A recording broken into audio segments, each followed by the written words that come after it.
Episode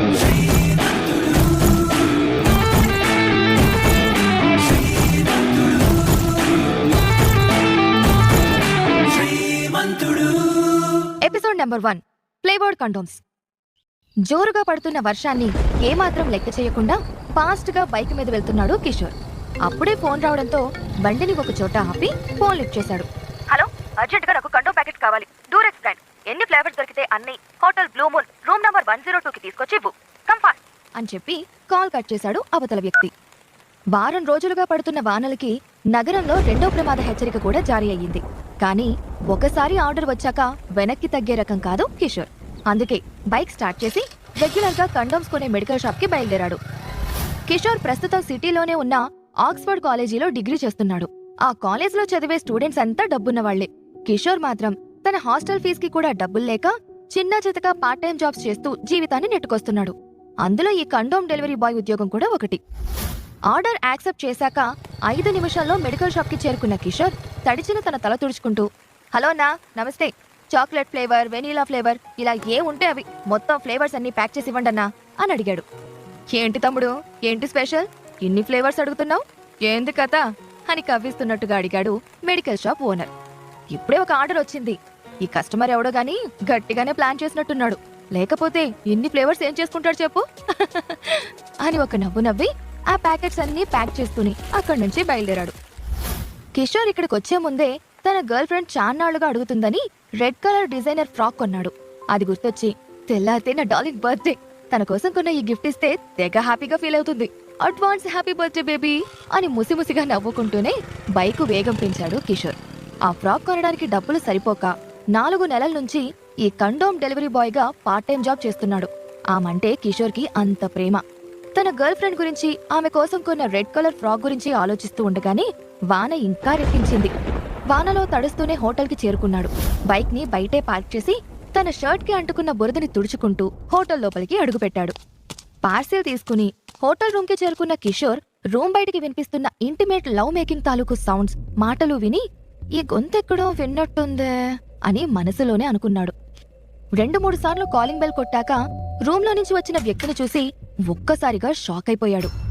door open చేసిన తర్వాత తన క్లాస్మేట్ సురేష్ ని చూసి స్టన్ అయిన కిషోర్ అస్తవ్యస్తంగా అతని నడుముకు వేలాడుతున్న టవల్ ని గమనించి లోపల జరిగేది అర్థం చేసుకున్నాడు. హే సురేష్, నువ్వేనా ఆర్డర్ చేసింది?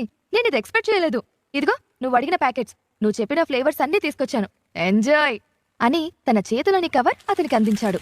తన ముందు నిలబడ్డ కిషోర్ ని చూసి కొద్దిగా తడబడిన సురేష్ అతని వంక సూటిగా చూడకుండానే తల వంచుకుని ఎంతైంది కిషోర్ అని అడిగి అమౌంట్ కోసం లోపలికెళ్లాడు. అప్పటి వరకు డోర్ కి అడ్డుగా నిలబడ్డ సురేష్ లోపలికి వెళ్తుండడంతో సురేష్ తో ఉన్న అమ్మాయి ఎవరో తెలుసుకోవాలన్న చిన్న యాంగ్జైటీ తనలో కలిగింది. కిషోర్ మెల్లగా లోపలికి తొంగి చూసి బెడ్ మీద హెయిర్ ని సరిచేసుకుంటూ కూర్చున్న లాస్యని చూసి స్టన్ అయ్యాడు.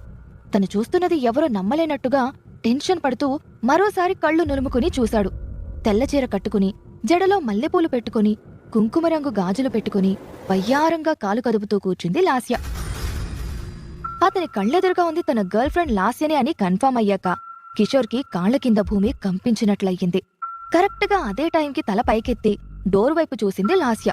కిషోర్ ని చూసి అదిరిపడి బెడ్ మీద నుంచి పైకి లేచింది.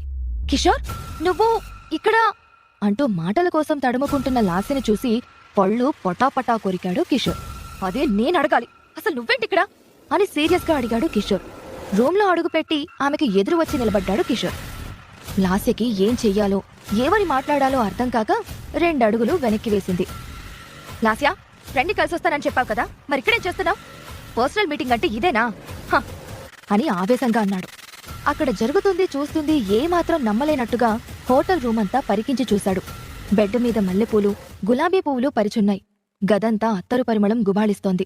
సరిగ్గా అప్పుడే లోపల్నుంచి అమౌంట్ తీసుకొచ్చిన సురేష్ లాస్యను నిలదీస్తున్న కిషోర్ని చూశాక తనకి మొత్తం విషయం అర్థమైంది. కూల్ కిషోర్, నీ బాధ నాకు అర్థమైంది, జస్ట్ రిలాక్స్, ఇదిగో నీ కష్టానికి నేనిచ్చే gift, take this and leave అని కరెన్సీ నోట్స్ ని కిషోర్ మొహం మీద పొగరుగా విసిరేశాడు. సురేష్ ప్రవర్తనకి కోపమొచ్చిన కిషోర్ తన షర్ట్ కాలర్ ని గట్టిగా పట్టుకున్నాడు. ఇంతలో లాస్య ముందుకొచ్చి కిషోర్ ని గట్టిగా పక్కకు తోసేసింది. హే కిషోర్, నీకేమన్నా మతిపోయిందా? హీస్ మై బాయ్ ఫ్రెండ్, నీలాగా పూటకి లేనివాడు కాదు. చిన్న విషయాలు కూడా మనీ అరేంజ్ చేసుకోవాలంటే ఇబ్బంది పడే రకం అంతకన్నా కాదు. He's a millionaire and he can give me anything. అర్థమైందా? సో ప్లీజ్ లీవ్ అనంది కోపంగా. లాస్య అంత పొగరుగా మాట్లాడడం కిషోర్ నమ్మలేకపోయాడు. ఆమె అంటున్న ఒక్కో మాటకి అతని గుండెల్లో గుణపొందించినంత నొప్పి కలిగింది. ఏంటి? నీకు బాయ్ ఫ్రెండా? ఇదెప్పటినుంచి లాస్యా? మరి నేనెవర్ని? అని కోపంగా తన చెయ్యి పట్టుకోబోయాడు. కిషోర్ నుంచి దూరంగా చెయ్యిని లాక్కున్న లాస్య చాలా రోజుల నుంచి. కాలేజ్లో చేరిన కొత్తల్లో నీ అందం, ఇంటెలిజెన్స్ చూసి లైఫ్లో ఏదో సాధిస్తావని గుడ్డిగా నిన్ను ఇష్టపడ్డాను. కాని తెలివితేటలు, అందం కన్నా డబ్బు ఎంత ముఖ్యమో ఆ తర్వాత తెలిసింది అని పొగరుగా అంది. మరి నాతో ప్రేమ? అని గొంతు తడారిపోతుంటే అడిగాడు. నీ లైఫ్ లాగా నీ ప్రేమ కూడా పేదదే.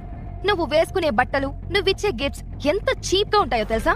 నీతో కలిసి నడుస్తుంటే నా ఫ్రెండ్స్ అందరూ నవ్వుతున్నారు. తలెత్తుకోలేకపోతున్నాను. అందుకే సురేష్ కి కమిట్ అయ్యాను. మా మూడ్ని చెడగొట్టుకు వెళ్ళు అని ఎంతో న్యాచురల్ గా చెప్తున్న లాస్యతో ఏం మాట్లాడాలో కూడా అర్థం కాని కిషోర్ విరక్తిగా అక్కడే నిలబడిపోయాడు. ఏంటి ఇంకా చూస్తున్నావు అని గద్దించినట్టుగా చూసింది లాస్య. అంటే ఏంటి లాస్య, నన్ను వదిలేస్తున్నావా అని కళ్లల్లో నీళ్లు తిరుగుతుండగా అడిగాడు కిషోర్. వదిలేసి చాలా కాలం అయ్యింది. నీకు క్లారిటీ ఇవ్వడానికి ఇంత టైం పట్టింది అని కరుకుగా అంది లాస్య. అంటే అని అక్కడే నిలబడి అడిగాడు కిషోర్. కిషోర్, నన్ను విసిగించుకో. ఇలా కండోమ్స్ డెలివరీ చేసేవాడివని తెలిస్తే ఎప్పుడో వదిలేసేదాన్ని. నీలాంటి వాడితో ఇన్ని రోజులు క్లోజ్ గా ఉండడమే ఎక్కువ. పో, లెట్స్ బ్రేకప్. చీప్ ఫెలో అని చీప్ గా చూసింది లాస్య. లాస్య ఇచ్చిన ఆన్సర్తో కిషోర్ కి మాట కట్టయిపోయింది. కన్నీళ్లని బలవంతంగా ఆపుకుని 4 నెలలు కష్టపడి కొన్న డిజైనర్ ఫ్రాక్ ని లాస్య పాదాల ముందు పెట్టి, హ్యాపీ బర్త్డే లాస్య, నేను నీకు ఇవాళ గిఫ్ట్ ఇద్దామని అనుకుంటే నువ్వే ఊహించని కానుకిచ్చావు అనేసి అక్కడి నుంచి వెనక్కి తిరిగాడు. రే కిషోర్, నీ కండోమ్ ప్యాకెట్స్ డబ్బులు తీసుకోలేదు అని ఫ్లోర్ మీద పడిన డబ్బుల వంక చూస్తూ అన్నాడు సురేష్. ఆ మాట విన్న కిషోర్కి విపరీతమైన కోపమొచ్చింది. కింద పడున్న నోట్లన్నీ తీసి అతని ముఖం మీద విసిరికొట్టి, తీసుకురా చీటర్, నేనే నీకు ఆ కండోమ్స్ గిఫ్ట్గా ఇస్తున్నా అని కళ్ళెర్ర చేసి అక్కడ్నుంచి వెళ్లిపోయాడు.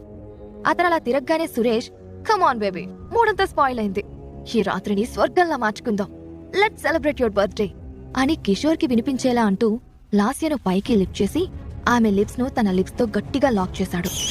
తన ముందే సురేష్ తో ఇంటిమేట్ గా ఉన్న లాస్యను చూసిన కిషోర్కి మొదటిసారిగా ఆమె మీద విపరీతమైన అసహ్యం కలిగింది. అక్కడ్నుంచి బయటికొచ్చి జోరున పడుతున్న వానలో అలాగే తడుస్తూ నడుచుకుంటూ వెళ్తున్నాడు. గుండెల్లో వేల అగ్నిగోళాలు విస్ఫోటనం చెందినట్టుగా విలవిల్లాడిపోయాడు కిషోర్. ఏడుస్తూ అలాగే కాసేపు ఒంటరిగా వానలోనే నిలబడ్డాడు. లాస్య చేసిన మోసాన్ని తట్టుకోలేకపోయాడు.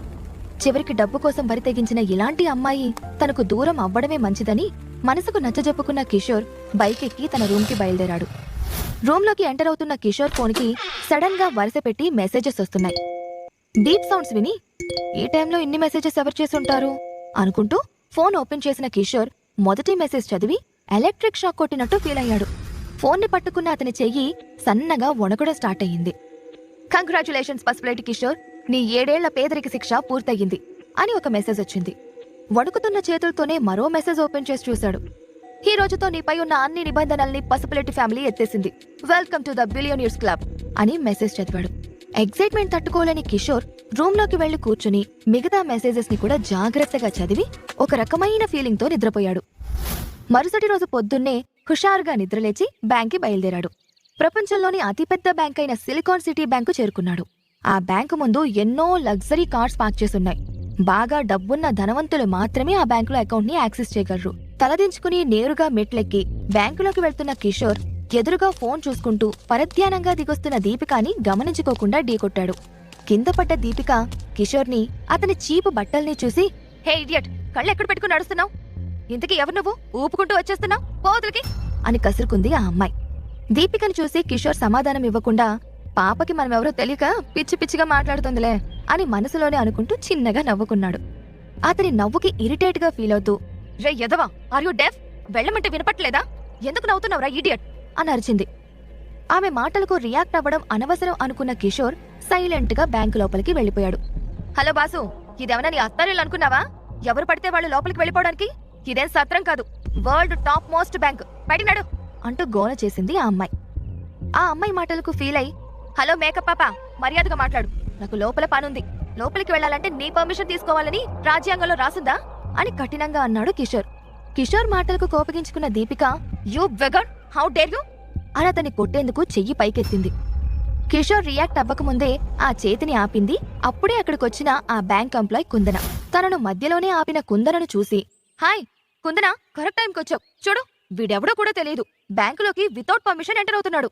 ఆపబోతే నన్నే తిట్టాడు, బస్తీ ఎదవా అని కంప్లైంట్ ఇచ్చింది దీపిక.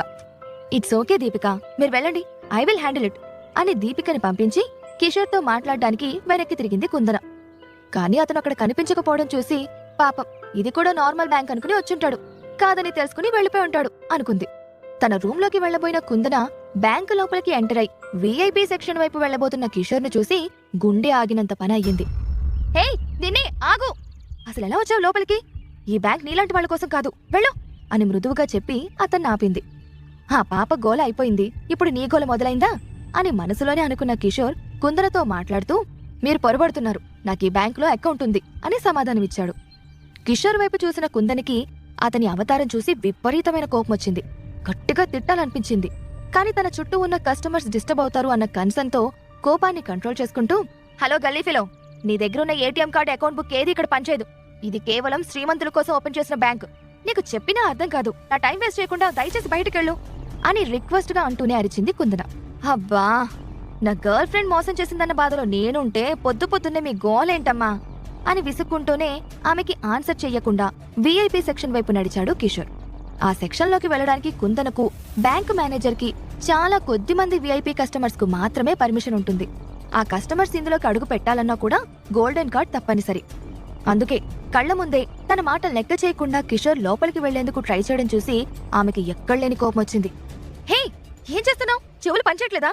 ఆగు అని అరుస్తున్నా కూడా పట్టించుకోకుండా వీఐపీ సెక్షన్ డోర్ తెరిచి లోపలికి అడుగుపెట్టాడు కిషోర్. నేరుగా వెళ్లి ఎదురుగా విశాలంగా ఉన్న ఆ గదిలో సోఫాలో దర్జాగా కూర్చున్నాడు కిషోర్. కొంప మునిగింది.